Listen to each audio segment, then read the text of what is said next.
All right, good morning and welcome to Morning at NTV. I'm Idris Matusegawa. To keep the conversation running, go to our social media platforms, that is on Twitter, Facebook, Instagram, TikTok. Look out for NTV Uganda and use the hashtag Morning at NTV. Now, it's a Friday. And you know, every Friday, if you see me here, we are talking about entertainment.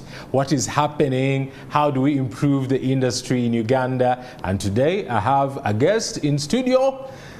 Some of you know him as Pablo, but I know him as Kenneth Kimuli.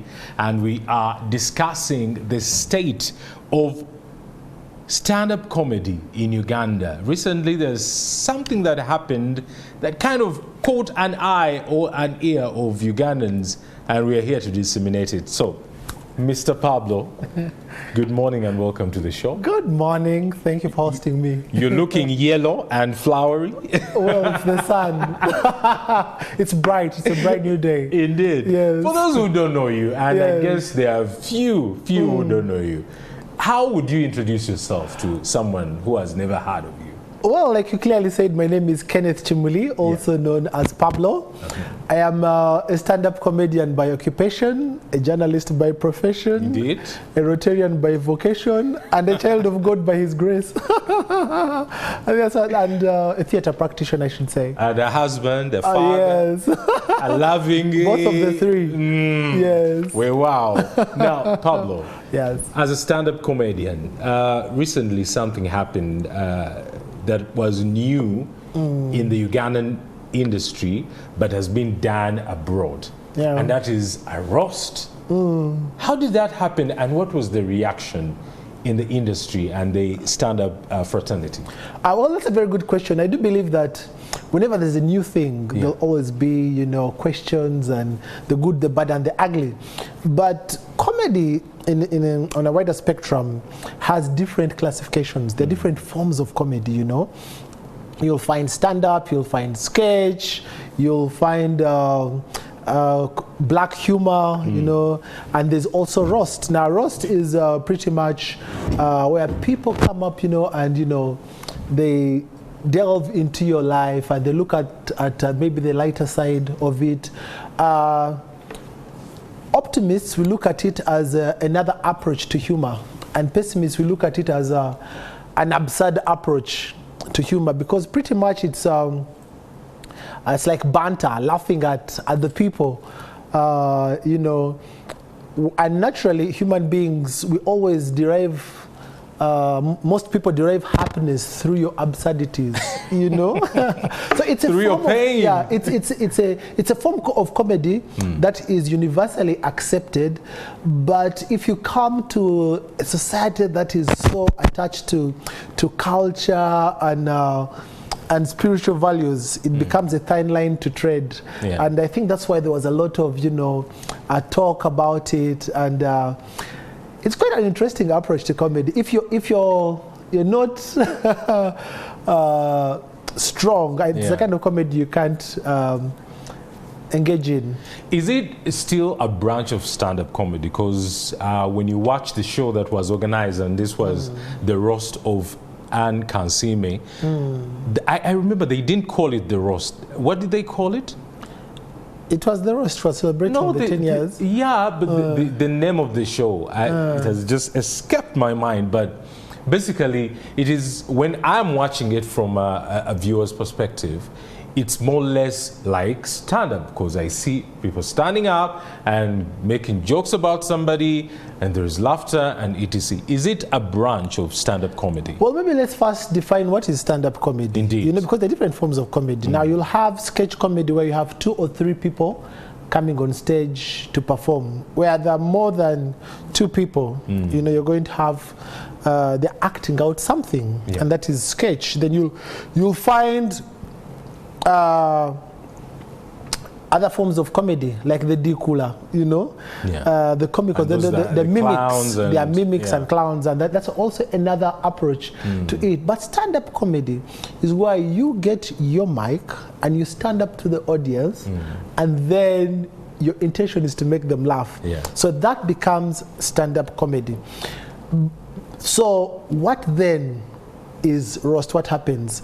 They'll put you on the spot, and people will start talking about making fun or looking at the lighter side of your serious life.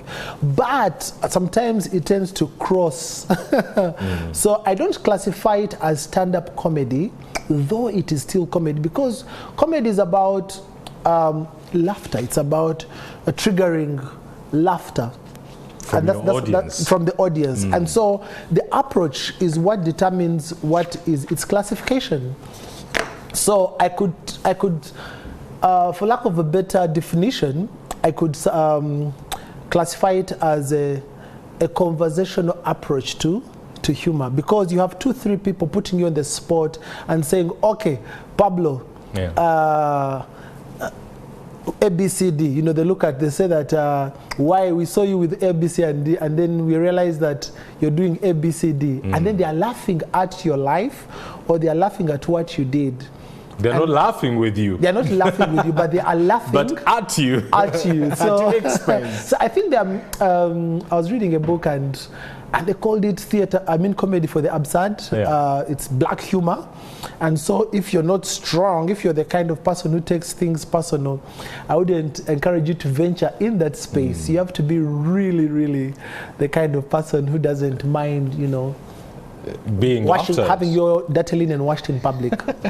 Pablo, you have been in the industry for now over 23 years, I guess? Yeah, sure, since 2003. Exactly. When you look at stand-up comedy as an industry in Uganda, what are some of the things that you are proud of to be part of and say, I have made this contribution? And probably also, what are those that are lacking to push the industry forward? Because even up to now, we don't have as many as stand-up comedians as you'd say artists who are going on to sing music. Every time you go on YouTube, you find a new song, a new artist. So why is stand-up comedy not evolving or kind of becoming more popular than other counterparts? Over 23 years now. Well, I'll start with your first question. What am I proud of? Indeed. I'm proud that comedy, stand-up comedy, has been accepted as an alternative form of entertainment in the industry. The fact that now you have corporate companies endorsing stand-up comedians, and that's a manifestation that it has been accepted. The fact that they can have shows in formal spaces like theaters, or TVs are giving them space. They said, no, this is a comedy show. We can now accept you as a form of entertainment. For me, that is a plus. And then having comedians being brand ambassadors of different commodities, services is a plus for me. It's a springboard to the industry, not only the individual, but also the industry. We see them going to sell the country in terms of comedy, you know. We have seen most of them traveling to perform, and that is, I can comfortably say that comedy is also another export for the country. What do I mean? The comedians can break or make the country by what they tell the rest of the world there. Indeed. So I think it's a plus that we have comedians who are now ambassadors, indirect ambassadors. And I like the fact that we have young people who have expressed interest in stand-up comedy, and we have some spaces which are slowly coming up to mentor them, and I think that's a plus for the comedy. Now, you asked where the shaking points, you know, where the loose ends that need to be fastened. I think we don't have enough spaces for comedy. I can comfortably say that there are very few comedy spaces, maybe like Comedy Store, there's the Maribu Store in Ntinda that happens every week, which is a good platform for the young comedians. I have my every last Friday of the month, I have my show Pablo live at National Theatre. That's another space. And I've also realized that even in regions, different regions, they also have their different spaces for stand-up comedians. And maybe the other thing that I had forgotten to mention among the plus is that comedy was thought to be just an English form of art. But I like the fact that all tribes now can, embrace their own artists in all languages. I was in Ajumani, I was in Arua. People speak their Lugbara, others speak, and people are laughing. I like the fact that they can laugh in their home-baked languages now. Indeed. Now, where the challenge comes in is in form of structure and mentorship. So when it comes to how does one become a comedian? It's we don't have a structure or a mentorship space for them. So when you come up and crack a joke, they say, that one is a comedian. When a politician comes up and cracks a joke, that's a comedian. I was looking at this gentleman called David Magezi, whom I'm growing to love. Yeah. The guy who speaks, English that surpasses human understanding. And now people are saying, that one is a comedian. So because he's making people laugh, now he's serious with what he wants, but people are looking at it as comedy. So what qualifies someone to be a comedy is something we haven't defined in our industry. So that's something that we are working on. Also those who have come up, we say, how can we help them? How can we help them now? Nurture their talent. Mentor them. Because one of the things that some people don't know is that comedy has a structure. How you deliver your content also it's matters. not all about speaking words, telling jokes, but absolutely. There has to be a structure. Yes. And then the other thing that has really come up is people have spoken about the vulgarity, obscenities, and under-the-belt jokes. Now, that's a very sensitive area to talk about, because comedy has been around since time immemorial. And when you look at the kind of humor, if you watch Western comedy, and they'll classify it and say, for 18 and above, 20 and above. The reason they do that is because they know the content. Unfortunately, back at home, we don't classify to say that this is an 18 and above show. So it's always general happiness. And unfortunately, then you find that coming up. Now, what that has done in terms of vulgarities and obscenities, it has rubbed people the wrong way. Because Uganda tends to be hinged on culture and different religion. However, I should say that you can't say that it's not serving a purpose, because then you'd ask yourself, if it's vulgar, then how come they have full house wherever they are performing? So that means that they are meeting a need of a certain target audience. That finds it funny. Yeah, there are people who find it really funny. And so they are meeting their need. If they felt that it was really bad, then they wouldn't be watching it. So it's a fine line to tread. The only challenge with it for me, as Pablo, is on the side of the comedian. Now, if you are investing in vulgarities and obscenities, yes, the people will laugh, but your growth is limited. Your growth is limited because your opportunities are the same people who come to watch you. If, for example, they have an end-of-year staff party at NTV and they're looking for a comedian who will come and entertain, and we are in the meeting, me who watches Pablo, and I know that he's vulgar, I'll say, no, don't bring him, because he's of a niche interest. Yes. So if you have guests coming in for a symposium, let's say international delegates, they're coming to, let's say, Munyonyo, and they are selecting comedians, they'll say, no, don't bring so and so.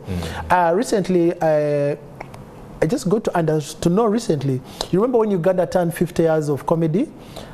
50 years of independence. I beg your pardon. I was going to be. I was wondering, when did that happen? I beg your pardon. I was selected to go and perform for the presidents who had come. And it was recent that I learned that the only reason I was invited, one of the things that they said, no, we are sure that when Pablo comes, it's not going to be clean, vulgar. So that was the selling point. Now it becomes very hard for people to recommend you for brand endorsements, because people might you might be satisfying their needs. It's in their own space, but they won't recommend you. For lack of a better example, I think it's like pornography. Yes. Now, you'll be surprised that it's one of the things that people say it's bad. But do you know that in 2004, there's a research that was done, and Uganda was among the 10 consumers, top 10. South Africa was first, then Nigeria, then Egypt. Uganda was at number 9, and Algeria was the last. But have you ever seen any Ugandan saying, hey, come we go watch this stuff? Have you ever seen a billboard? No, because they are watching it in their own space, but they're not advertising it. So maybe it's the nature of consumption for that. But what I was trying to drive on that point is that people will come and watch you, but they will not recommend you. They will not, you're their little secret. I understand that, Pablo. And you're talking about widening your appeal as a comedian and as an artist. But again, wouldn't also be of special interest for someone to have a niche, to have that unique selling point?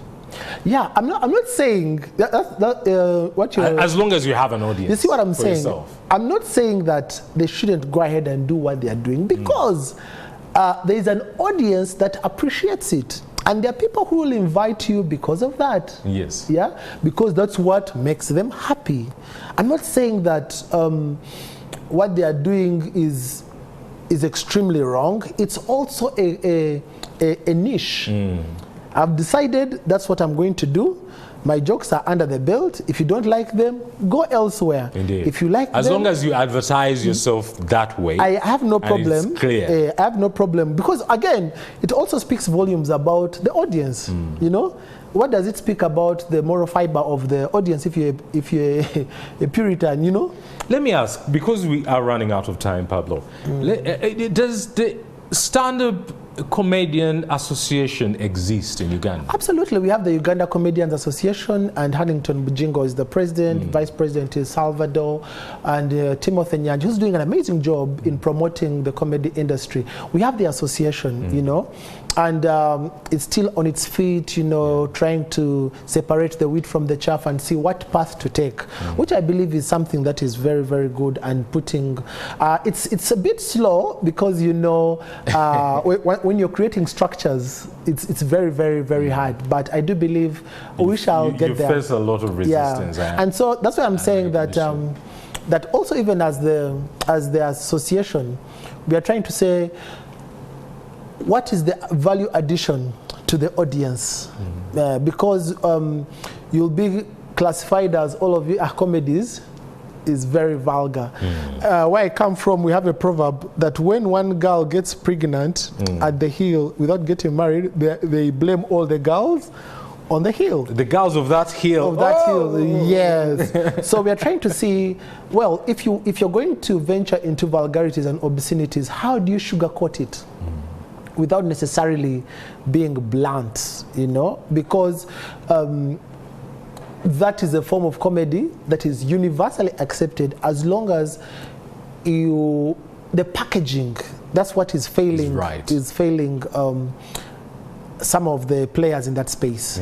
But I mean, at the end of the day, everyone has what they like, has their opinion. Indeed, and they have a right to enjoy what they like. So as we conclude the conversation, Pablo, what are some of the plans in place to push the comedy industry forward and to clean up all the little grains that you've talked about? Well, I think for me, I like the fact that the comedians now are very aware of the needs of their society. I like what Hanji has also come up to address most of these issues, and he's mentoring a number of comedians, giving them a platform, which is a plus. I think we need more spaces. I like what Timothy Nyanji is doing for Maribu Stock. I like what Okello is doing for Black Friday comedy, and Otim doing at the Funny Bunny, there are spaces coming up. So one of the things I'm also doing is to make sure that every last Friday of the month I give a platform to stand-up comedians to come and, you know, and express themselves.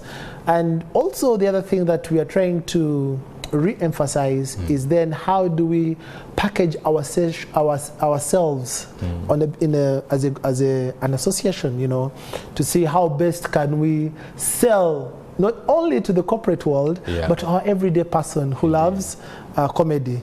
So sometimes we tend to lean to the corporate world, but there's the everyday person. Where the money is. Yeah, but there's the everyday person. There are the young people who want to come up and perform. At Tebere Arts Center, we want to start mentoring young children into the craft so that they can understand the dynamics. Oh, wow. Yes. Pablo, Kenneth Kimuli, father, husband, comedian. Thank you so much for coming today. A wonderful conversation that we have. And I hope when we meet again, we're talking of new things like Comedy Central, new spaces. Honestly, for comedians. Maybe if I'm to let the cat out of the bag, the second part of this year, we have a number of comedians who are coming up to have one-man stand shows, you know, and that is going to be big. That will be wow. Yes. Well, for you who has been watching us on NTV, just to continue the conversation, do you have your special experience with comedians?